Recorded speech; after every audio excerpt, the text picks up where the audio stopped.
Commander Zektar stood on the observation deck of the Galactic Alliance warship, his forearms crossed behind his back. Through the transparent aluminum viewport, he watched the human vessels drift into formation. They were ugly things, those human ships. Where proper warships of the Alliance were sleek and elegant, human vessels looked like they had been assembled from scrap metal and spare parts. Thick armor plating covered every surface. Gun turrets sprouted from their hulls like thorns. They had none of the aesthetic beauty that civilized species valued in their spacecraft. "Primitive," muttered Sub-Commander Velix beside him. The younger Korthian's scales rippled with barely concealed disgust. "I cannot believe the Alliance Council voted to accept these creatures as military partners." Zektar remained silent. He had voted against the humans too, but orders were orders. The hegemony was advancing on 12 fronts, and the Alliance needed every ship, every soldier, every weapon they could find, even if those weapons came from a species that had only achieved faster-than-light travel 40 cycles ago. "Commander," the communications officer announced, "the human admiral requests permission to come aboard." "Granted," Zektar said. He straightened his uniform and prepared to meet these strange new allies. Everything he had heard about humans suggested they were violent, unpredictable creatures.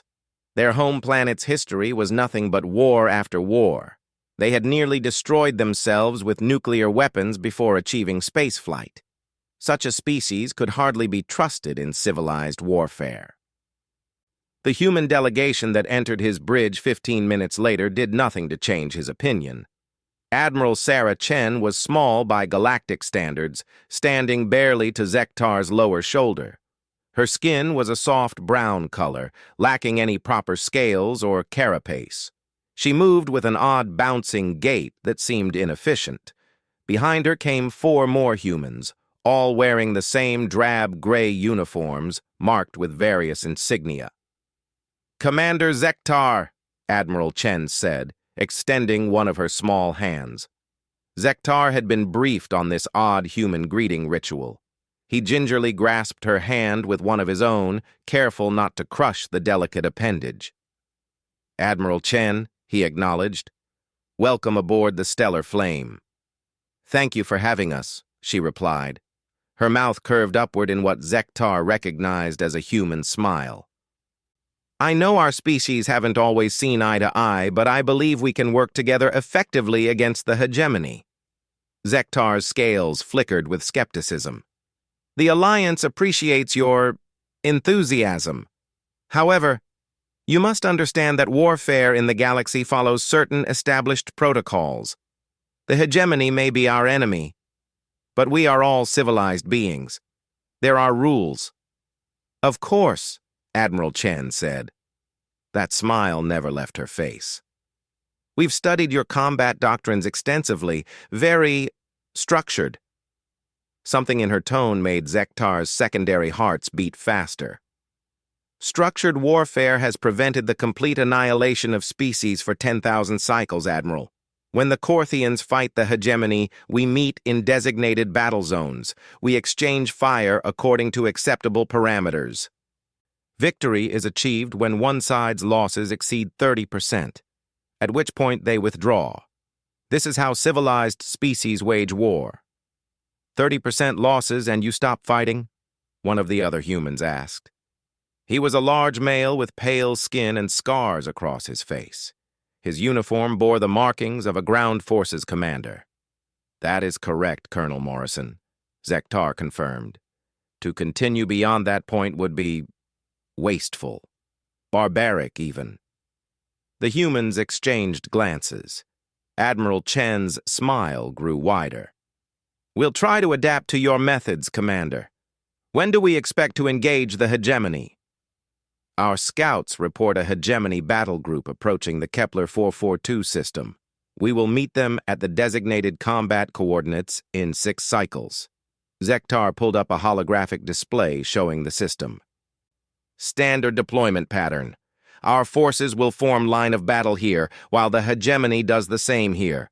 We exchange fire until one side reaches the loss threshold." What about the colony on Kepler 442b? Admiral Chen asked, studying the display. What about it? There are 12 million civilians on that planet. If we lose this engagement, the hegemony will occupy the system. Zektar's mandibles clicked dismissively. The hegemony will install a military governor and exact tribute as is standard. The colonists will survive, albeit under occupation. Such is the nature of civilized warfare. The human admiral's smile vanished. I see. And the hegemony always follows these civilized rules? Of course. We are not savages, Admiral. The human said nothing more, but Zektar noticed how they looked at each other. There was something in their eyes, something that made his scales itch. He dismissed it as primitive emotion. Humans were known to be overly attached to their colonies. They would learn in time that warfare among the stars was not the chaotic brutality they practiced on their homeworld. The next 6 cycles passed slowly. Zektar spent them drilling his crews and coordinating with the other Alliance vessels. 23 ships in total, a respectable battle line. The 15 human vessels kept to themselves, running their own drills. Zektar occasionally observed them through long-range sensors and was consistently appalled by what he saw. Human training seemed to consist mainly of chaos. Their ships broke formation constantly, racing through space in seemingly random patterns. They practiced ramming maneuvers of all things. They fired their weapons in wild, wasteful barrages instead of the precise, measured volleys that proper warfare demanded. When Zektar sent a polite message suggesting they conform to Alliance standards, Admiral Chen replied that her people were working out the kinks and would be ready when the time came. On the morning of the battle, Zektar stood on his bridge in full ceremonial armor. Around him, his crew moved with practiced efficiency. This would be a significant engagement, possibly enough to earn him promotion to fleet commander if they performed well. The hegemony had brought 25 ships, a slight numerical advantage, but nothing insurmountable. All ships, form line of battle, Zektar commanded. On the tactical display, the Alliance vessels moved into perfect formation, an elegant curve of destructive potential. The human ships tried. They roughly approximated the formation, though their positions were sloppy and their spacing inconsistent. Hegemony forces are assuming combat positions, the sensor officer reported. Zektar watched as the enemy ships mirrored their formation on the opposite side of the designated battle space. Both fleets hung in space, separated by exactly 100,000 kilometers as protocol demanded. It was almost beautiful in its way. 2 great powers preparing to clash according to the ancient rules that kept their conflicts from spiraling into chaos. Admiral Chen, Zektar transmitted to the human flagship. Prepare to engage on my signal. Remember, controlled volleys at designated targets. We want to degrade their combat effectiveness efficiently. Understood, Commander, came the reply. Was there something odd in her tone? Zektar dismissed the thought. All ships, he announced, commence hostilities. Space erupted in light as both battle lines opened fire. Laser beams and plasma bolts crossed the void in precisely timed volleys. The stellar flame's shields flared as enemy fire struck home, but held firm. Zektar watched the tactical display with satisfaction as damage indicators began appearing on enemy vessels. This was warfare as it should be, organized, predictable, civilized. For the first 10 minutes, even the human ships seemed to follow the script. They fired when the rest of the line fired, their weapons adding to the coordinated volleys. Their aim was somewhat erratic, but that was to be expected from such a young species. Then everything changed. "Sir," the sensor officer said, confusion in his voice. "The human vessels are accelerating." Zektar looked at the display in disbelief. The 15 human ships had broken formation entirely. They were driving forward at maximum thrust, heading straight for the hegemony battle line. "What are they doing?" Velix gasped. "They'll be torn apart." "Admiral Chen!" Zektar shouted into the communication system. "Return to formation immediately. You're breaking combat protocols." "Sorry, Commander." Chen's voice came back, and now he could hear something in it that chilled his blood. "We've got a different interpretation of how this should go." The human ships were accelerating faster now, far faster than Zektar had thought their primitive drives could manage. The hegemony ships, clearly as shocked as the Alliance forces, began focusing their fire on the approaching vessels. The human ships' shields flared and failed under the concentrated barrage, but they kept coming. "They're insane," someone whispered on the bridge. Then the human ships did something that made Zektar's mind reel. As their shields failed, they didn't retreat or slow down. Instead, panels all along their hulls blew open, revealing escape pods. No, not escape pods. Smaller craft, hundreds of them, pouring out of the human ships like insects from a disturbed hive. "Boarding craft," Velix identified, his voice high with disbelief. "They're launching boarding craft in the middle of a battle line engagement." It was impossible. Boarding actions only happened after a battle was decided, when one side formally surrendered and the victor sent prize crews to claim their captured vessels. To attempt boarding during active combat was barbaric, Zektar breathed. The hegemony ships tried to respond, their point defense weapons swiveling to target the incoming boarding craft. But there were so many, and they moved so erratically. For every one destroyed, 3 more got through. They latched onto hegemony hulls like parasites, cutting through armor with fusion torches. The organized battle line dissolved into chaos. Hegemony ships broke formation, trying to shake off the boarding craft or assist their infected sisters. The human capital ships, still driving forward despite horrific damage, began firing at point-blank range. Not the measured volleys of civilized warfare, but mad, continuous streams of destruction. "Commander," the communications officer said, his voice shaking, "we're receiving transmissions from the boarded hegemony vessels." "The humans are—" "Sir, they're not accepting surrenders. They're not taking prisoners." Zektar felt his scales go cold. "That's impossible. Even savages take prisoners. The intelligence value alone—" "Sir, I'm getting visual feeds from one of the hegemony cruisers." "Put it on screen." Zektar immediately wished he hadn't given that order. The main display filled with images from inside a hegemony vessel. Human soldiers in bulky armor moved through corridors, weapons firing continuously. But these weren't the precise shots of trained soldiers. This was indiscriminate slaughter. Hegemony crew members, many of them clearly trying to surrender, were cut down without hesitation. One human soldier appeared clearly in frame for a moment. Through his helmet's visor, Zektar could see his face. The human was smiling. Not the polite, diplomatic smile Admiral Chen had worn. This was something else entirely. This was joy. The human was enjoying this. "Close the channel," Zektar ordered, his voice barely a whisper. On the tactical display, the battle had become a melee. 2 hegemony ships collided as they tried to maneuver away from human borders. Another simply exploded, its reactor apparently deliberately overloaded by the human soldiers inside. The human capital ships were among the hegemony formation now, firing in all directions. "Sir," Velix said urgently, "our losses are at 12%. Hegemony losses are—" "Sir, they're at 43% and climbing." 43%.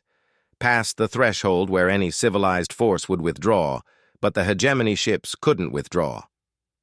They were infested with human boarders who ignored every attempt at surrender.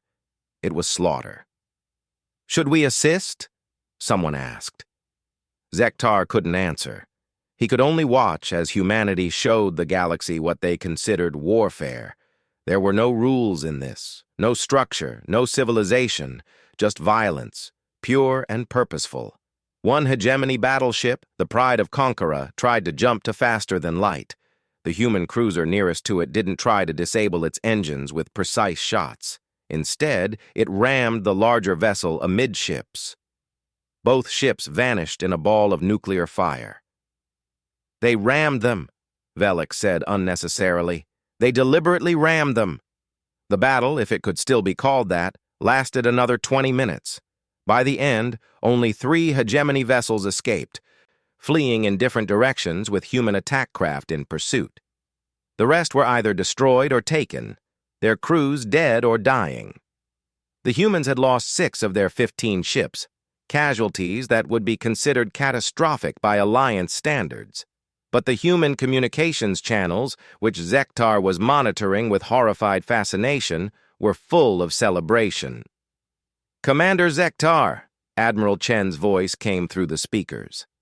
The human flagship was battered, leaking atmosphere from a dozen breaches, but still functional. "I believe the hegemony forces have been neutralized." "Neutralized," Zektar repeated numbly. You butchered them." "We won," Chen corrected. "Isn't that what matters in war?" "There are rules," Zektar found himself shouting. "Conventions. You can't just what?" "Commander, fight to win?" "You took no prisoners. You gave no quarter. You rammed their ships. What kind of savages are you?" There was silence on the channel for a moment. When Admiral Chen spoke again, her voice was cold. "We're the kind of savages who remember what the hegemony did to the colony on Proxima 3. 60,000 human civilians. The hegemony said it was an acceptable collateral damage during their occupation. We disagreed. That was different. Those were civilians who resisted occupation. Military protocol allows 60,000 children, Commander." Each word was like a hammer blow. "The hegemony followed your civilized rules and murdered 60,000 children because their parents wouldn't pay tribute. So you'll forgive us if we have a different perspective on how civilization should conduct warfare." Zektar had no response. His mind struggled to process what he had witnessed. This wasn't warfare as he understood it. This was something older, something primal.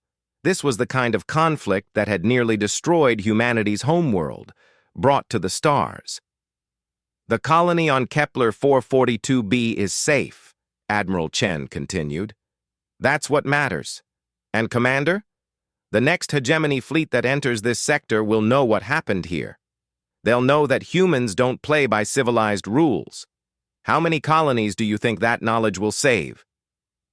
The channel closed, leaving Zektar in silence. Around him, his crew stared at the tactical display, where the burned husks of hegemony vessels drifted among the debris. Several were still transmitting distress signals that would never be answered. "Sir," the sensor officer said quietly, "what should we include in our report to Alliance Command?" Zektar considered the question. How could he explain what he had seen? How could he make the Council understand that humanity didn't wage war like the rest of the galaxy? They didn't fight to achieve objectives or claim territory. They fought to win, utterly and completely, by whatever means necessary. "Tell them," he said slowly, "that the humans are effective allies. And tell them that we must never ever give them a reason to consider us enemies." As the Alliance fleet formed up to depart the system, leaving the human ships to their salvage operations, Zektar took one last look at the battlefield. This was what terror looked like, he realized. Not the fear of death or defeat, but the fear of an enemy who recognized no limits, accepted no surrender, and felt joy in your destruction. The humans called it total war. Zektar called it madness. But it was effective madness, and in the dark between the stars, where the hegemony still threatened 1,000 worlds, perhaps that was exactly what the galaxy needed, even if it terrified him to his very core. The stellar flame entered hyperspace, leaving humanity's first major battle behind. But Zektar knew the memory would haunt him forever. He had joined the humans in battle and learned that the real terror wasn't their weapons or their tactics. It was their willingness to do absolutely anything to win. 3 months had passed since the battle at Kepler 442. 3 months since Commander Zektar had witnessed humanity's introduction to galactic warfare. The aftershocks were still rippling through both the Alliance and the hegemony. Reports came in daily of hegemony forces withdrawing from border systems rather than face human fleets. The mere possibility of human involvement had changed the entire strategic landscape. Zektar stood in the assembly hall of the Alliance military station orbiting Centauri Prime. Around him, hundreds of officers from dozen species mingled, their voices creating a cacophony of chirps, clicks, and harmonics. He was here for a joint planning session to coordinate the next phase of operations against the hegemony. The humans would be there too. That thought made his secondary stomachs clench. "Commander Zektar," a melodious voice called. He turned to see Fleet Coordinator Thyma approaching. The Etherean's translucent form shimmered with concern. "I read your report on the Kepler engagement. Most disturbing." "Disturbing is one word for it," Zektar agreed carefully. In the weeks following the battle, there had been heated debate in the Alliance Council. Some praised the human effectiveness. Others, like Thema, worried about unleashing such unrestrained violence. "The Council has decided to assign human forces to the Vega front," Thyma continued. "Ground operations primarily. The hegemony has fortified 3 worlds there. Traditional siege protocols estimate 6 cycles to achieve surrender through blockade and limited bombardment." "And the humans?" Thyma's form flickered, a sign of distress. "They claim they can take all 3 worlds in one cycle." "Impossible," Zektar said automatically. Then he remembered the burning hegemony ships at Kepler. "How many troops are they committing?" "1 division per world, 30,000 soldiers each." Zektar's scales rippled. The hegemony had over 1 million troops across those 3 worlds. Even with orbital support, the numbers were absurd. "They'll be slaughtered." "That," Thema said quietly, "is what we fear." But the human general seemed quite confident. "You're being assigned as Alliance liaison for the operation." "Me?" Zektar couldn't hide his dismay. "You have the most experience with human combat methods. The Council feels you can best interpret their actions for our forces." Zektar wanted to protest that witnessing one space battle hardly made him an expert on human insanity. But orders were orders. He bowed his head in acceptance. 2 days later, he found himself aboard the human troop ship Normandy, surrounded by thousands of human soldiers preparing for planetary assault. The atmosphere was unlike anything he'd experienced on Alliance vessels. Music blared from speakers, the rhythmic percussion making his skull ache. Soldiers moved through corridors in groups, laughing and joking despite the coming battle. Many were engaged in bizarre rituals. Some painted their faces, others shaved intricate patterns into their head fur. And one group appeared to be competing to see who could consume the most of a burning liquid they called hot sauce. "Commander Zektar," a human voice called. He turned to see General Rebecca Martinez approaching. She was even smaller than Admiral Chen, but something in her bearing made the corridor of hulking soldiers part before her like water. "Welcome aboard." "General," Zektar acknowledged, "I've been assigned to observe and liaison for the Alliance forces." "Excellent. You can join me in the command center. We'll be dropping in 6 hours." 6 hours? Zektar's 4 arms twitched in surprise. "Don't you need to scout the defenses, establish orbital superiority, negotiate for civilian evacuation?" Martinez smiled. It was not a pleasant expression. "We've done our homework, Commander. Come on. I'll show you." The command center was chaos incarnate. Dozens of humans worked at stations, shouting information back and forth. Holographic displays showed the 3 target worlds in minute detail. Zektar recognized military installations, but there were so many other markings he didn't understand. Each of these worlds has roughly 300,000 hegemony troops, Martinez explained, pulling up a detailed map of the first planet, designated Vega 3. Standard hegemony doctrine has them concentrated in fortified cities, with shield generators and anti-orbital batteries making direct assault costly. Hence why siege protocols exist, Zektar said. Blockade the planet, cut off supplies, and wait for surrender. Boring, Martinez said flatly. Also gives them time to execute civilians who might support us. No, we're going with a different approach. She manipulated the display, zooming in on what looked like an empty stretch of desert. Vega 3 has a storm season starting in about 8 hours. Massive electromagnetic disturbances that'll play havoc with sensors and communications. The hegemony will hunker down in their fortified positions to wait it out. As any sensible military would. Right, which is why we're dropping right into the middle of it. Zektar's translator must have malfunctioned. You're going to conduct a planetary assault during a storm that disrupts sensors and communications? Exactly. They won't see us coming, and they won't be able to coordinate a response. Martinez highlighted several locations on the map. We'll hit these power stations first, knock out their shields.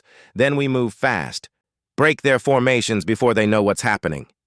But you won't be able to coordinate either. Your own forces will be scattered, confused. Martinez grinned wider.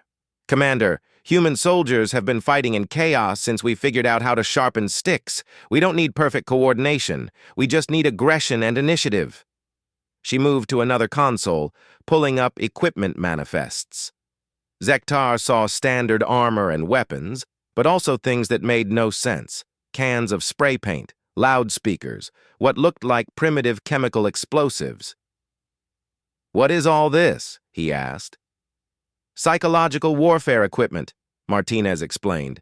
"The hegemony expects certain things from combat. Organized units, clear command structures, logical objectives. We're going to give them the opposite. Chaos, terror, uncertainty. Half the battle is making your enemy afraid to fight." "Fear is a weapon," Zektar said slowly, remembering something from human military history he'd studied after Kepler. "The most powerful weapon?" Martinez confirmed. "A soldier who's terrified, confused, and isolated from command is already defeated. We just have to give them the opportunity to surrender. Or not." The casual way she added that last part sent chills through Zektar's spine. He thought of the hegemony crews at Kepler, trying to surrender to boarders who didn't care. 6 hours later, Zektar watched from the command center as 30,000 human soldiers loaded into drop pods. The storm on Vega 3 was already visible from orbit, a massive swirl of clouds and lightning that covered half a continent. No sane military force would deploy into that, which, Zektar was learning, made it perfect for humans. "All units, prepare for drop," Martinez announced over the intercom. "Remember your objectives, speed and violence of action. Make them afraid of their own shadows. Let's show these bastards what happens when they massacre civilians." The roar that answered her was primal, hungry. Zektar saw soldiers slamming their helmets together, beating their chests, working themselves into a frenzy. This wasn't the disciplined preparation he knew. This was something older, more primitive. These weren't soldiers going to war. They were predators preparing to hunt. "Drop pods away," someone announced. On the displays, thousands of pods fell toward the planet like meteors. The storm caught them immediately, scattering them across hundreds of kilometers. By any rational measure, the assault was already a disaster. The human forces would land completely dispersed, out of contact with command in hostile territory. "Phase 1 complete," Martinez said calmly. "Now we wait." "Wait for what?" Zektar asked. "For the hegemony to realize their worst nightmare just came true." The first reports came in within an hour, scattered, fragmented transmissions from hegemony forces. A power station destroyed, a supply depot in flames, patrol units found mutilated. their bodies arranged in grotesque displays. The attacks seemed random, senseless. There was no pattern, no strategic logic. That was the point, Zektar realized. "They're hitting targets of opportunity," Martinez explained, monitoring the fragmentary reports. "Each squad, each soldier even, operating independently. The hegemony is trying to respond to an organized invasion that doesn't exist. They're chasing ghosts." On the planetary map, red markers began appearing. Confirmed human attacks. They were everywhere and nowhere. No concentration of forces to counter. No front line to defend against. The fortified cities that should have been humanity's primary targets remained untouched, while seemingly random infrastructure burned. "Sir," a technician called out, "we're intercepting hegemony communications. They're panicking." "Put it on speaker," Martinez ordered. The command center filled with the sound of hegemony tactical chatter.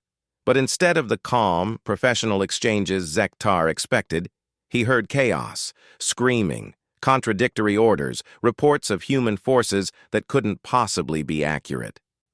"They came out of the storm itself, hundreds of them." "Negative. We show no enemy concentration at your position. They're in the walls. They're in the walls. All units fall back to position 7. Position 7 is gone. Repeat. Position 7 is—" "What are they doing to them?" Zektar asked, horrified. Martinez pulled up helmet cam footage from one of the human squads. They were moving through what looked like a hegemony supply base. But instead of simply destroying equipment, they were decorating, spray painting grotesque images on walls, hanging hegemony helmets from cables like primitive trophies. One soldier was rigging speakers to blast distorted music and recorded screams. "Psychological warfare," Martinez repeated. "Make them afraid to sleep, afraid to patrol, afraid to leave their bunkers. A terrified enemy makes mistakes." The next 12 hours were a masterclass in controlled chaos. Human forces struck seemingly at random, but Zektar began to see the pattern. They were systematically isolating the fortified cities, destroying infrastructure that allowed communication and coordination between them. When hegemony forces ventured out to respond, they found nothing but booby traps and horror shows designed to break morale. "They're adapting," one of Martinez's subordinates reported, "pulling all forces back to the cities, implementing lockdown protocols." "Perfect," Martinez said. "Phase 2. Phase 2, Zektar learned, was even worse than Phase 1. With the hegemony forces concentrated in their fortified positions, the humans switched tactics. Instead of random raids, they began a systematic campaign of terror. Loudspeakers around the cities blared propaganda, alternating between demands for surrender and recordings of previous hegemony massacres. Human snipers picked off any soldier who showed themselves on the walls. At night, Special Forces teams infiltrated the cities themselves, not to destroy military targets, but to spread fear. "They killed 6 soldiers in Fortress City Prime last night," a technician reported.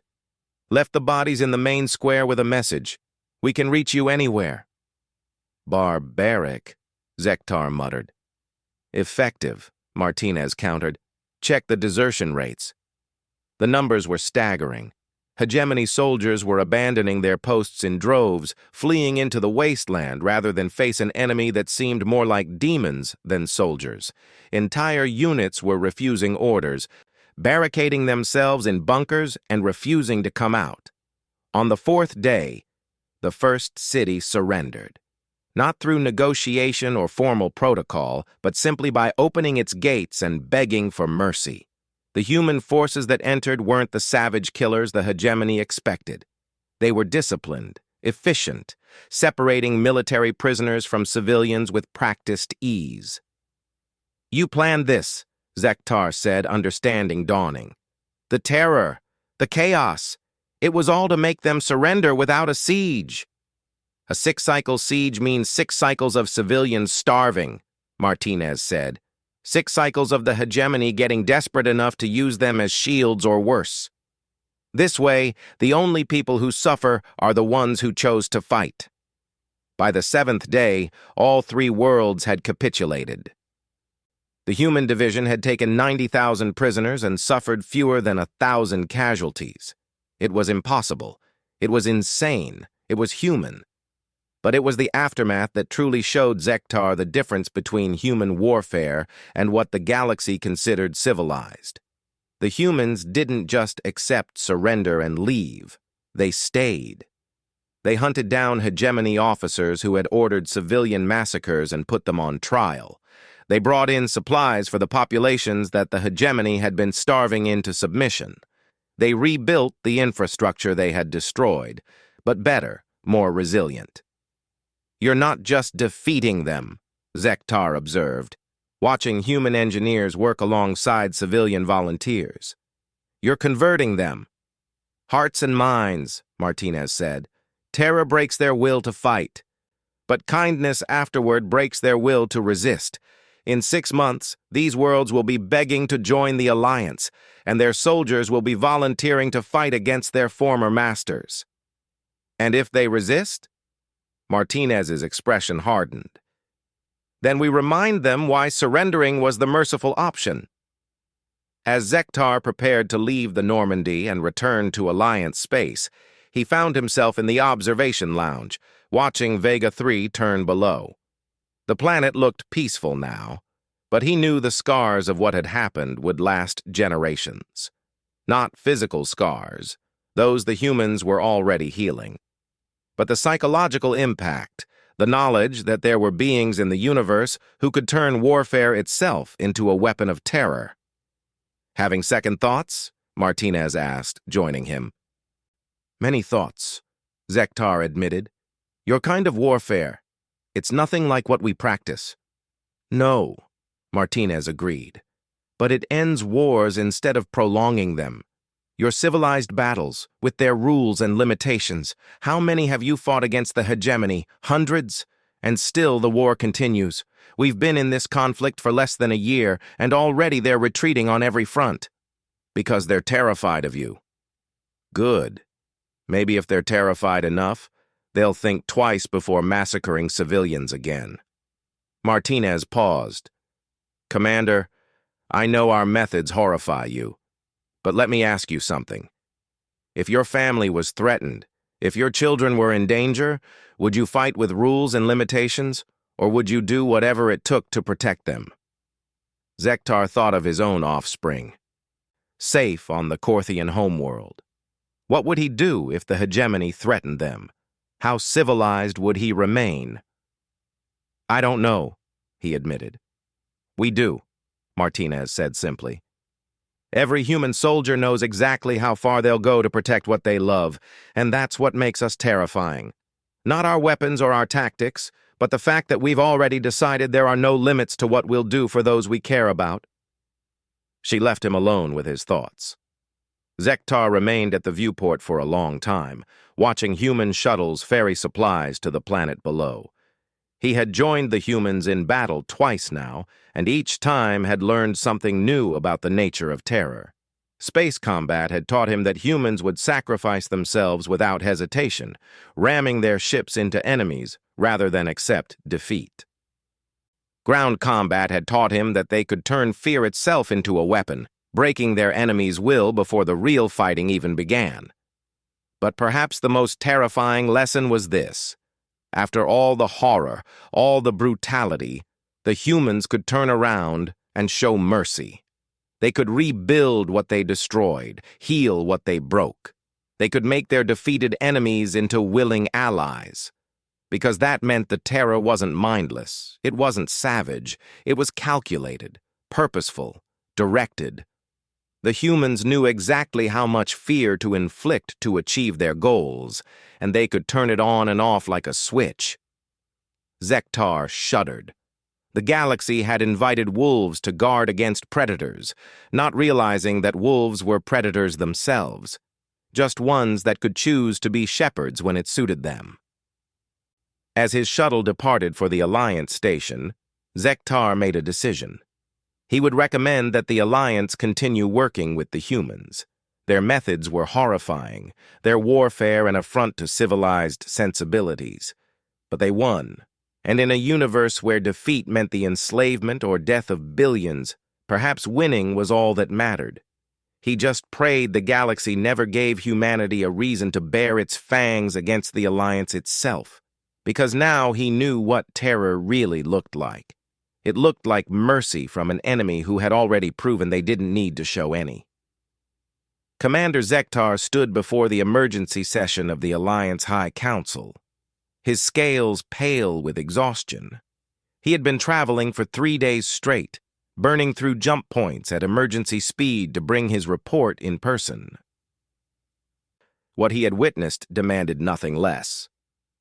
"Honored counselors," he began, his voice hoarse, "I come to you with news that will reshape our understanding of this war.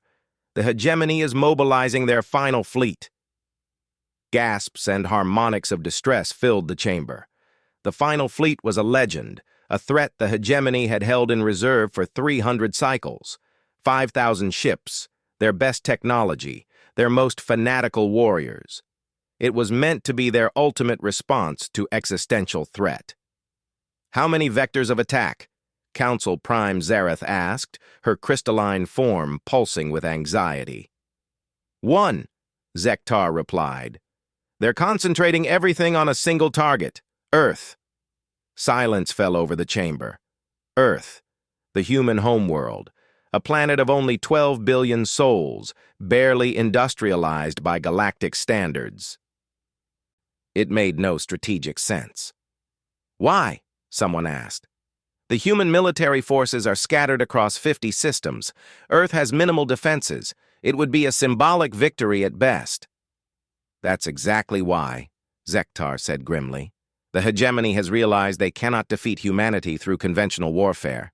So they seek to break them through terror, destroy their homeworld, kill their younglings and elders, and hope it breaks their spirit." "A sound strategy," Counselor Vex observed, his mechanical voice emotionless. "Humans have proven difficult to discourage through normal losses. Perhaps the destruction of their origin point will teach them to embrace civilized limitations." Zektar whirled on the cyborg, his 4 fists clenched. "You don't understand. You've never fought alongside them. You don't know what they're capable of when truly threatened." "What more could they do?" Counselor Thyma asked. "They already ignore every convention of warfare. They already fight without restraint." "No," Zektar said quietly. "No, they don't. Everything we've seen, every horror we've witnessed, that's humanity holding back. That's them trying to be civilized in their own twisted way." He pulled up his tactical recordings from the past cycle.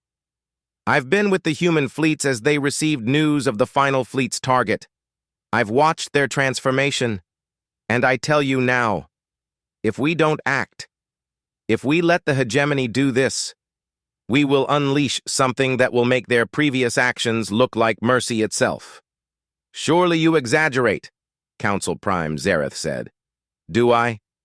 Zektar activated his holoprojector. "Let me show you what's happening in human space right now." The display showed a human shipyard, but not like any they'd seen before. The construction bays that usually produced the ugly, functional human vessels were building something else. Ships that barely looked like ships at all. Just massive engines strapped to weapons and armor, no consideration for crew comfort or long-term sustainability. "They call them funeral barges," Zektar explained. "One-way ships. Their life support will last exactly as long as it takes to reach hegemony space. No return journey planned." "Suicide ships?" someone gasped. "Every human colony is building them. Freighters are being converted. Civilian vessels are being armed. They're not planning a military campaign. They're planning an extermination." He switched to another display. This one showed human ground forces, but they weren't training for the careful psychological warfare he'd witnessed before. They were practicing something else. How to poison water supplies, how to release bioweapons, how to crack planetary cores. "The humans have a concept," Zektar continued, his voice heavy. "Mutually assured destruction. If you destroy us, we destroy you, completely and utterly. No survivors, no mercy, no future. They used to hold each other in check with it on their homeworld. Now they're preparing to show the galaxy what it means. But surely cooler heads will prevail, Counselor Thyma protested. Their leadership must understand that such actions would turn the entire galaxy against them. Zektar laughed bitterly. Their leadership? I spoke with Admiral Chen yesterday. Do you know what she told me? She said, if Earth burns, then the only thing that matters is making sure the hegemony burns hotter. These aren't soldiers anymore. They're not even warriors. There's something worse. What could be worse? Vex asked. Parents, Zektar said simply. Parents who think their children are about to be murdered. And there is nothing in this universe more terrifying than that.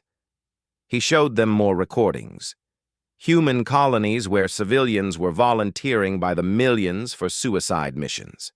Children, actual younglings, being fitted for combat armor.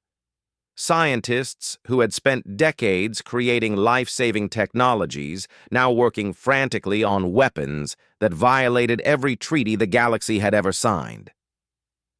They have weapons they've never used, Zektar continued. Horrors they locked away after nearly destroying themselves. Antimatter bombs that could crack moons, nanoplagues that could devour entire ecosystems, relativistic kill vehicles that could sterilize solar systems. They buried these things, called them too terrible to ever use. But now they're digging them up. Surely the hegemony will reconsider when they learn of these preparations, Council Prime Zereth said desperately. The hegemony believes humanity will fold when faced with the loss of their homeworld. They see Earth as a weakness to exploit. They don't understand that they're not attacking a weakness. They're threatening the one thing that will unite every human in existence into a single, terrible purpose. Counselor Vex tilted his mechanical head. You speak as if you admire them. Admire? Zektar's scales flushed dark. No, I'm terrified of them, but I understand them now. And that understanding tells me we have one chance to prevent a horror beyond imagination. What do you propose? Council Prime Zereth asked. The Alliance fleet must stand with Earth. All of it. Every ship we can muster. We must show the hegemony that attacking Earth means fighting the entire Alliance. It's the only thing that might make them reconsider. Impossible, Vex stated. We would be leaving dozens of our own worlds undefended. It would be strategic suicide. As opposed to the literal suicide we'll face if humanity falls into true madness, Zektar shot back. I've seen what they do when they're trying to win wars. What do you think they'll do when they're trying to end them? The council debated for hours. Some argued for neutrality, others for attempting to mediate. But Zektar could see the fear in their eyes. They had all seen the recordings from Kepler, from Vega. They knew what humanity was capable of when restrained. None wanted to see them unrestrained. Finally, the vote was called. By the narrowest of margins, the Alliance agreed. The combined fleets would go to Earth. 3 weeks later, Zektar stood on the bridge of the Stellar Flame as the largest fleet in Alliance history dropped out of hyperspace near Earth. Over 2,000 ships from 15 species, all here to stand with humanity. It was an impressive sight. It paled compared to what they found. Earth's orbitals were surrounded by ships, not just military vessels, but everything that could mount a weapon and move. Freighters with missile pods welded to their hulls. Pleasure yachts turned into ramming vehicles, mining ships carrying asteroids as kinetic weapons. And among them, the funeral barges, hundreds of them, dark and terrible, waiting. Incoming transmission from Human Command, the communications officer reported. Admiral Chen appeared on the main screen. She looked older than when Zektar had first met her, harder. Her smile was gone, replaced by something that made his scales crawl. Commander Zektar, Alliance Fleet, we weren't expecting you. We stand with Earth, Zektar announced formally. An attack on any Alliance member is an attack on all. For a moment, something flickered across Chen's face. Surprise? Gratitude? It was gone too quickly to identify. Your presence is appreciated, though it may not matter. The Hegemony Final Fleet will be here in 6 days, Zektar said. Together, we can... Can what? Chen interrupted. Fight them conventionally? Trade volleys according to your civilized rules? They're coming to exterminate our world, Commander, our children, our history, everything we are.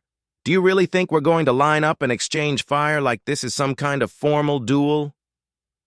What are you planning? Zektar asked, though he feared the answer. Chen gestured to someone off-screen. The tactical display updated, showing not just the ships around Earth, but something else. Stations throughout the solar system began highlighting. Zektar's translator struggled with the human designation before settling on dead hand sites. Every human colony has them now, Chen explained. Automated retaliation systems. If Earth falls, they activate. 10,000 ships, all unmanned, all armed with weapons we swore we'd never use again.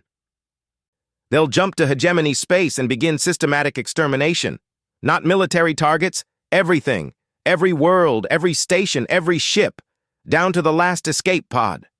That's genocide, someone whispered on Zektar's bridge. Yes, Chen agreed simply. It is. And we've made sure the hegemony knows it. We've broadcast the specifications of every horror we're prepared to unleash. Showed them the math of their extinction. Do you know what their response was? Zektar remained silent. They said we were bluffing, that no civilized species would actually do such a thing. Chen's expression was stone. They're about to learn we're not civilized. We never were. We just pretended for your sake. But if they take Earth, there's no point in pretending anymore. The Alliance fleet took up positions around Earth, integrating into the human defensive formations. It was a strange collaboration, where Alliance doctrine called for organized formations and predetermined firing solutions. The humans scattered irregularly, each ship positioned for maximum individual effectiveness rather than coordinated volleys. Why do you fight this way? Zektar asked Chen during one of their planning sessions.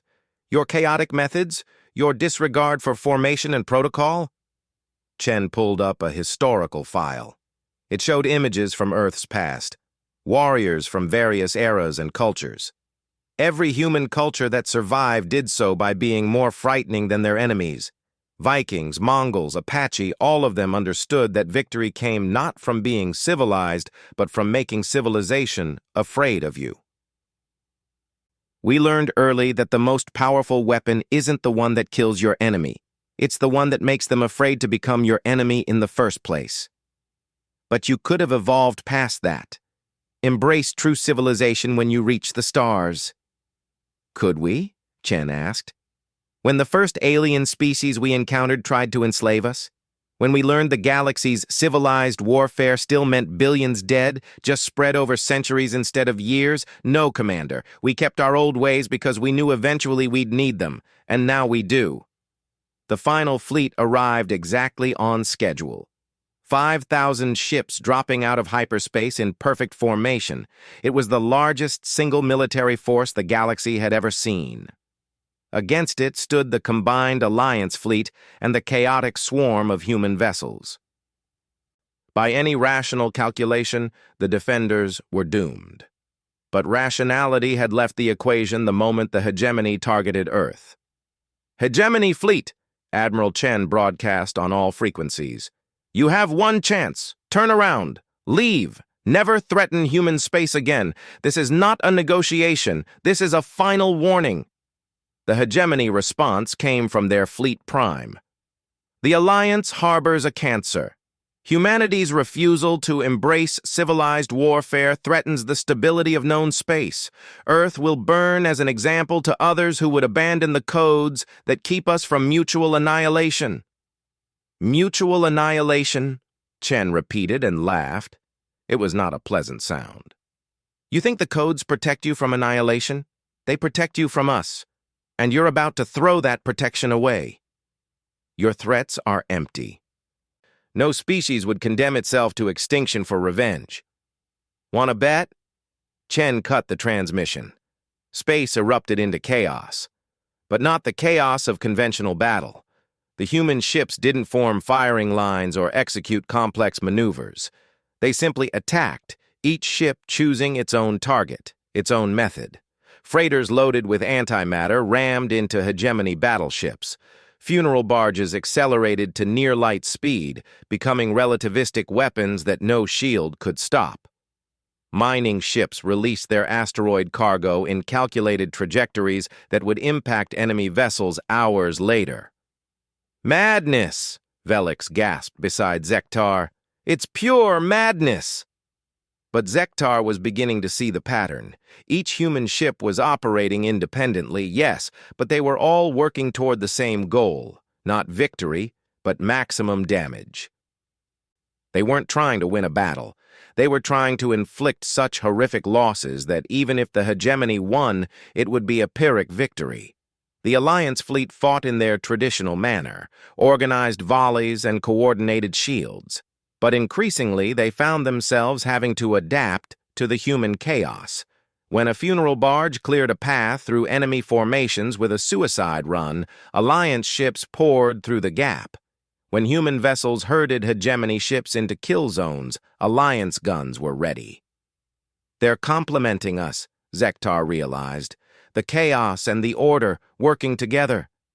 The battle raged for hours. The hegemony's technological superiority and numbers began to tell. Human vessels died by the hundreds, each one taking enemies with them. The defensive lines contracted, pulled back to Earth's immediate orbit. It looked like the end. Then the humans revealed their true horror. "All vessels, clear the primary attack vectors," Admiral Chen ordered. "Deploying broken arrow protocols." From Earth's surface, from hidden satellites, from the holds of innocent-looking cargo ships, weapons launched that the galaxy had forbidden millennia ago. Singularity bombs that created temporary black holes. Cascade torpedoes that turned matter into energy in an expanding wave.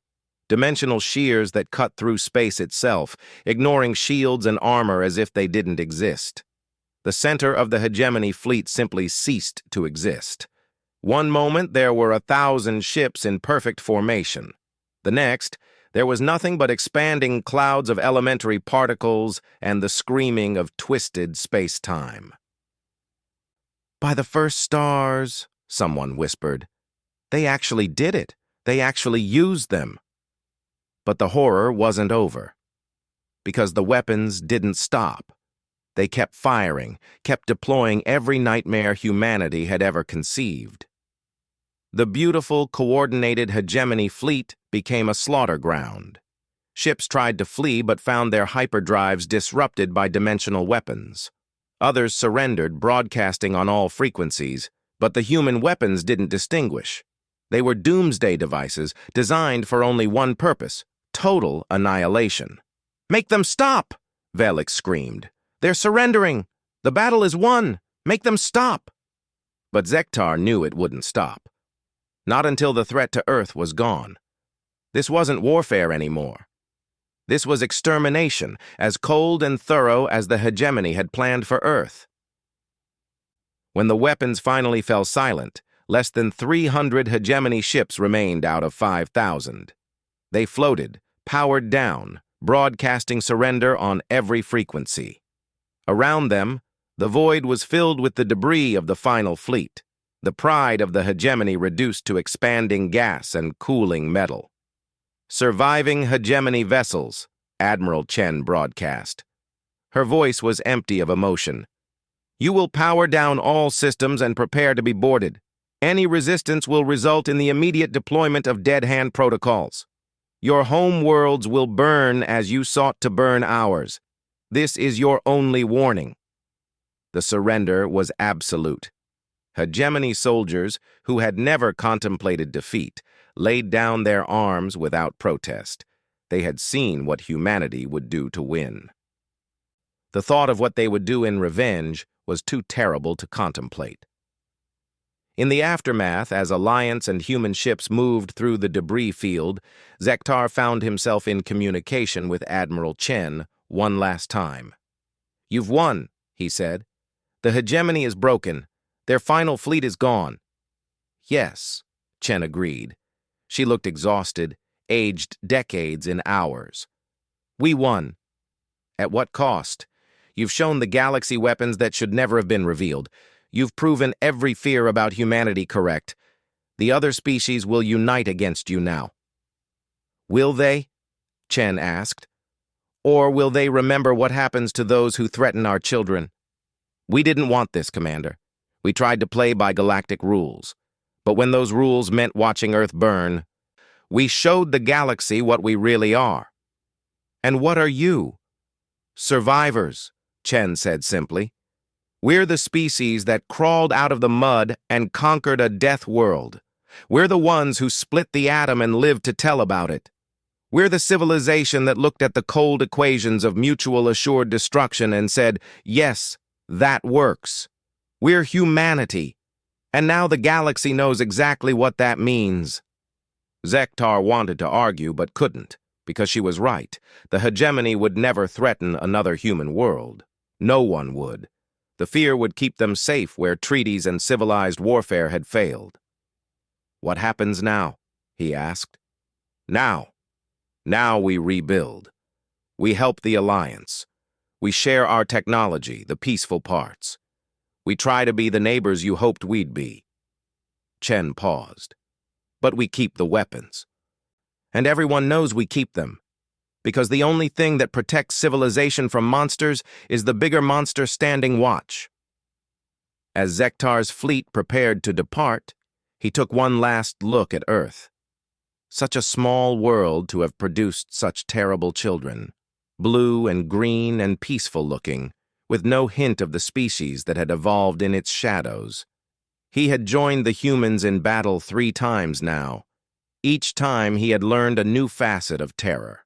First, that humans would sacrifice themselves without hesitation. Second, that they could weaponize fear itself. And finally, most terribly, that they had always been holding back. The galaxy had learned an important lesson. Humanity could be reasoned with. They could be allies, even friends. They would follow the rules of civilization as long as those rules protected what they loved, but threaten their young, threaten their home, threaten their existence, and they would show you why they were the only species that had ever scared themselves into peace. They would show you terror incarnate, wrapped in flesh and wielding the fundamental forces of the universe as weapons. The hegemony had thought Earth was humanity's weakness. They were wrong.